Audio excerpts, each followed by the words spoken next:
Well, good morning, everyone.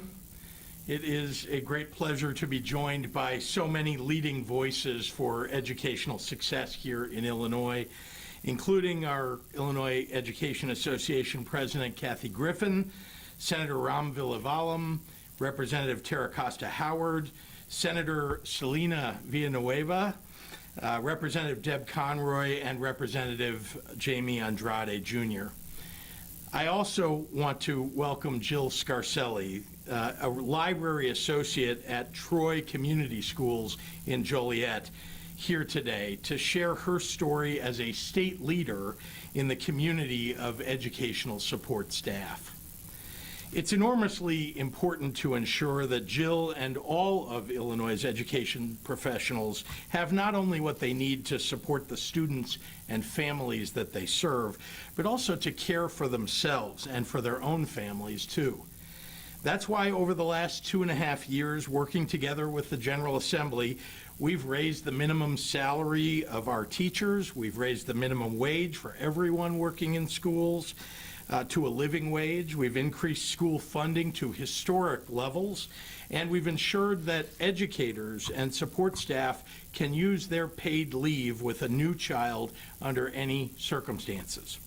It's the same commitment to safe and healthy schools that led me to protect children, parents, and staff by temporarily requiring masks in P-12 schools in the latest battle against the Delta variant of the COVID-19 virus.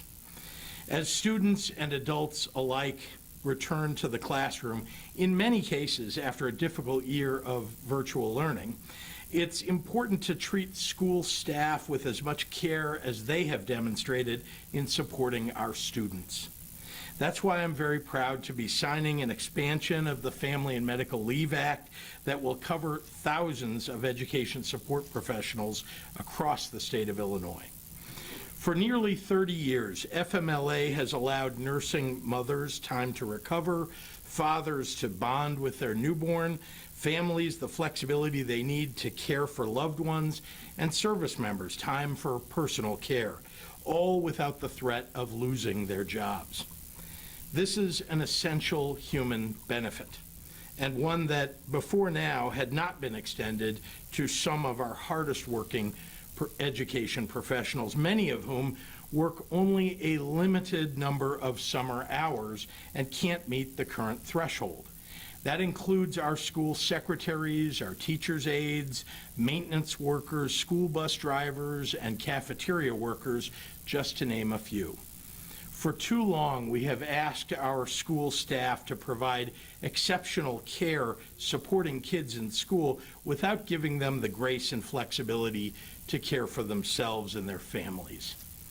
It's an omission that undermines the value of their work and the reality of their lives away from school grounds. But on January 1st, that omission will be eliminated. It's a victory for education support professionals, but also for their families, for school districts, and the entire state of Illinois.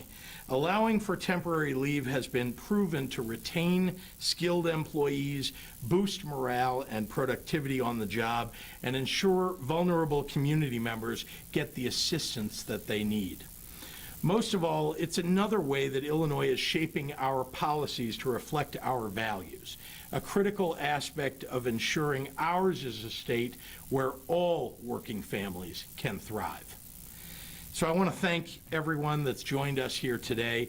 And now it's my pleasure to introduce the bill's champion in the House and someone who has been a great partner, working hard not just for the people of her district, but for people all across the state of Illinois, especially when it comes to education, and that's Representative Tara Costa Howard. Representative?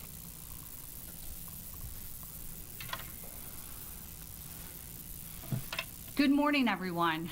I'm very proud to be here today to celebrate the passage of this important bill, which gives fair access to family medical leave to our hourly employees employed by our Illinois public schools, our community colleges, and our state universities.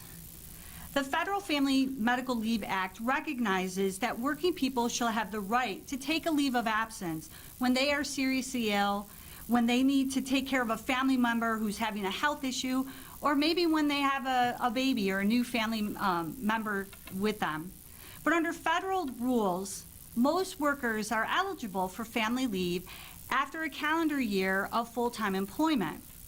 But unfortunately, the structure of our Illinois, our school calendars has meant that many hourly employees of our public school systems had to wait almost a year and a half to be able to achieve that eligibility.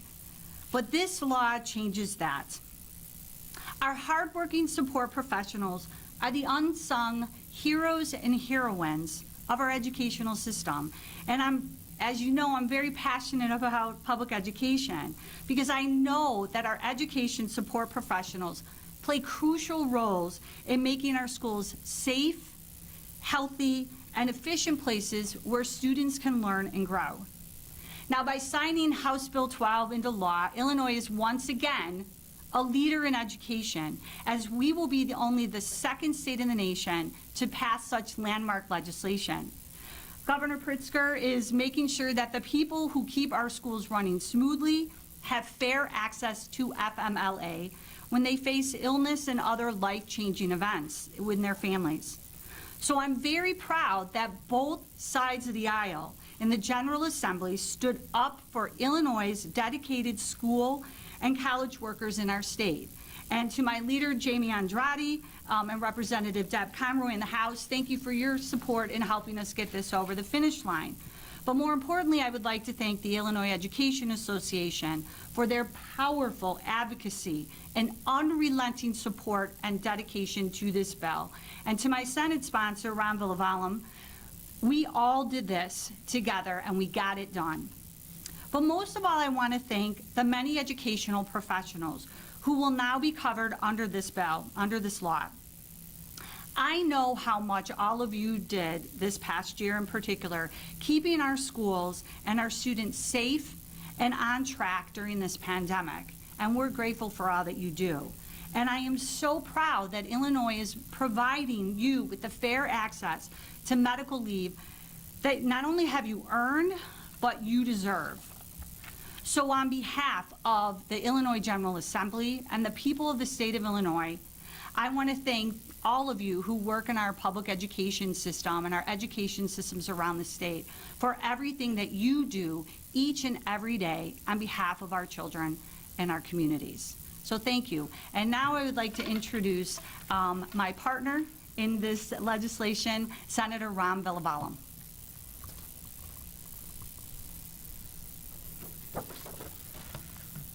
Thank you, Representative Costa Howard, and thank you, Governor, for inviting us here today. As was mentioned, my name is Ron Blach. I'm the State Senator for the 8th District. Today is a great day for educators and staff at public schools. Today, we are tearing down barriers to family and medical leave that have prevented working families from seeking or providing necessary care for far too long. Every day, our educators and staff are working on the front lines to provide a quality education for our youth. This legislation, House Bill 12, is about dignity and respect. It's not enough, as we've learned over the last year, to thank an essential worker. We must back and pass and sign policies that will make their wages, benefits, and working conditions what they deserve. It also is about talent. As the governor mentioned, we have seen the private sector, we have seen other countries expand paid medical leave for their employees. We need to keep up. We need to make sure that we continue to attract the best talent, and we need to make sure that we're allowing these employees that are so critical to our youth's education the ability to stay in these jobs. There are a lot of times up until now where, simply put, they could not afford to stay. And so with that, I want to thank Governor Pritzker again, Representative Costa Howard, members of the Illinois Education Association, President Griffin. This is happening today because of you all, because of your advocacy. You were just mentioning that it's been years in the making, and here we are today. So thank you for your work on House Bill 12. Thank you for paving the way for a very necessary and comprehensive conversation on paid family and medical leave. The governor, I got special permission to be here from my wife, who's 18 days away from our birth of our second child. I assume part of that is because of the content of this press conference today. So with that, It is my honor to be here, and I would like to introduce the next speaker, someone who works every single day for the health and safety and education of our youth, and to make sure that we continue to teach, we continue to have the best public employees student in the schools, President Griffin. Thank you so much. Good morning. My name is Kathy Griffin, and I am a teacher. I worked in Schaumburg School District for 30 years before having the opportunity to serve as president of the Illinois Education Association. Throughout my years in teaching in Schaumburg, I knew that our school would not be able to provide a quality learning experience for our students without the partnership that we had with our ESPs. ESPs, or education support professionals, are education employees who have jobs like the secretary, cooks, healthcare, bus drivers, maintenance workers, and paraeducators, all who work tirelessly to support students. Unfortunately, some of our ESPs, many who are 10-month employees, were a bit short of the number of hours federally required to qualify for FMLA benefits. In many school districts across the state, this meant that when these amazing education employees had to care for themselves or a family member's health, they had a very difficult decision to make. They would be forced to deny care of a loved one or resign from their job. Or if it was the employee who was sick, they may not be guaranteed their position once they got better and lose their health insurance, all while the only reason they needed to take a leave was due to a health condition. We thank Representative Costa Howard and Senator Villa for shepherding this legislation. It received overwhelming support in both the Senate and the House. And having Governor Pritzker sign this bill into law shows the respect and care all of you have for our ESPs. You have made a positive difference in the lives of thousands of Illinoisans, and we, the 135,000 members of the Illinois Education Association, thank you. I would now like to introduce my colleague, Jill Scarcely.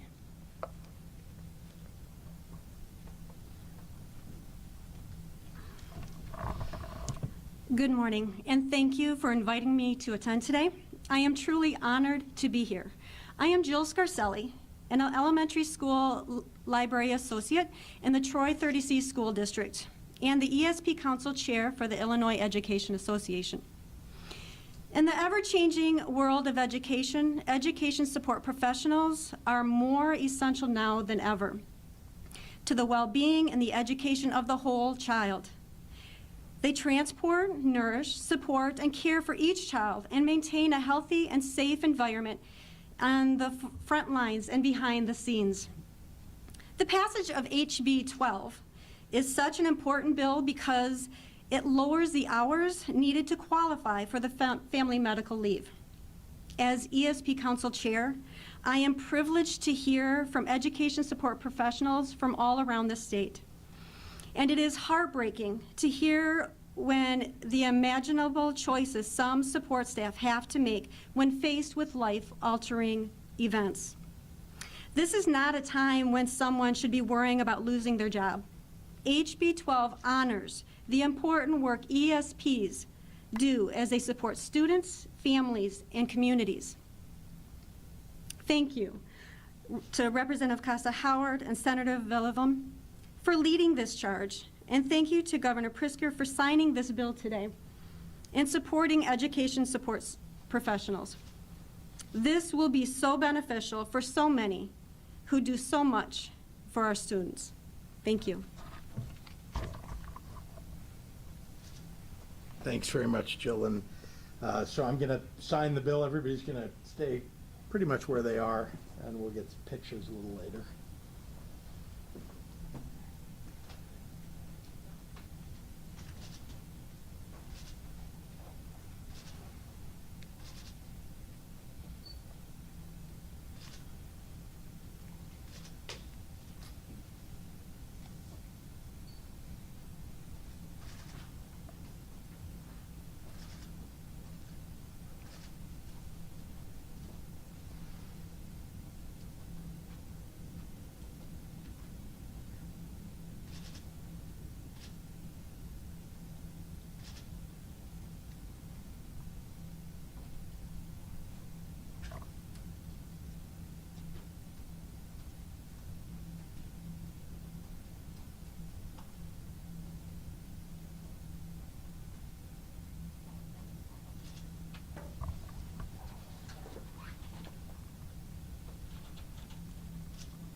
Thank you, and happy to take any questions from members of the media.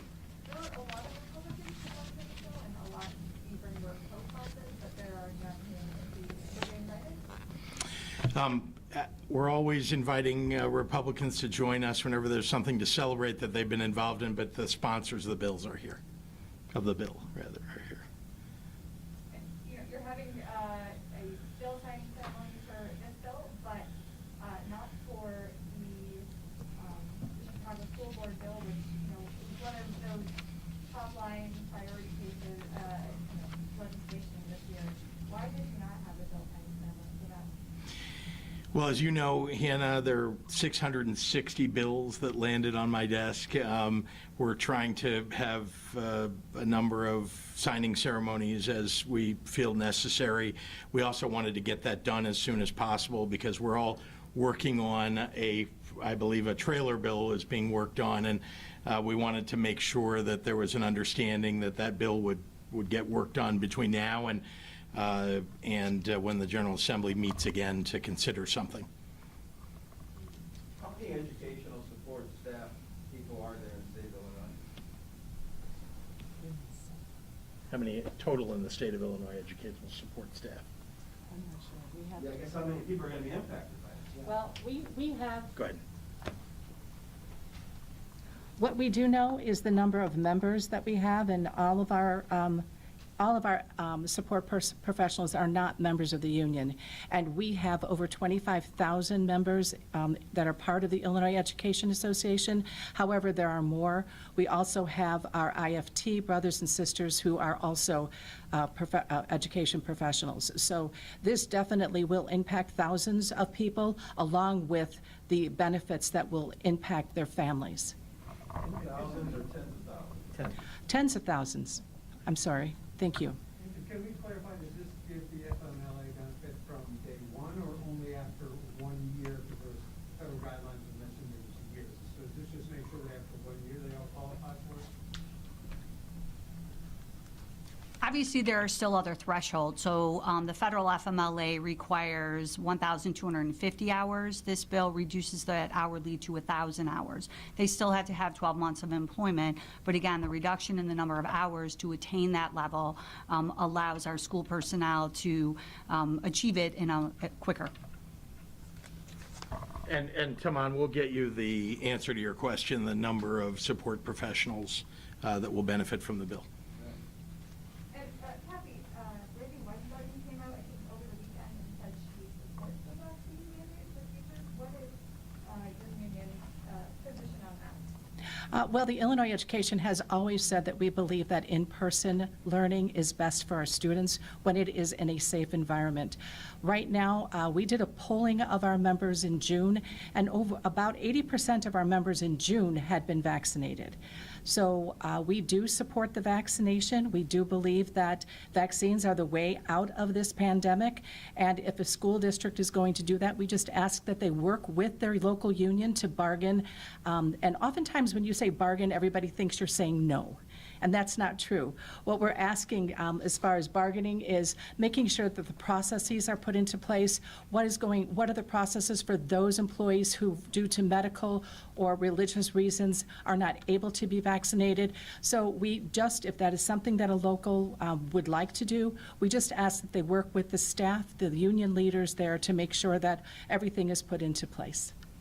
Governor, can you address the issue of the lawsuit that has now been filed downstate, like they're daily challenging the mask mandate in schools, and we hear talk that there are others percolating out in the suburbs that could be pending. You mean the lawsuit that was filed by, I think, an attorney, not by Darren Bailey? The attorney wrote that yes, that's Tom DeWolf, yes.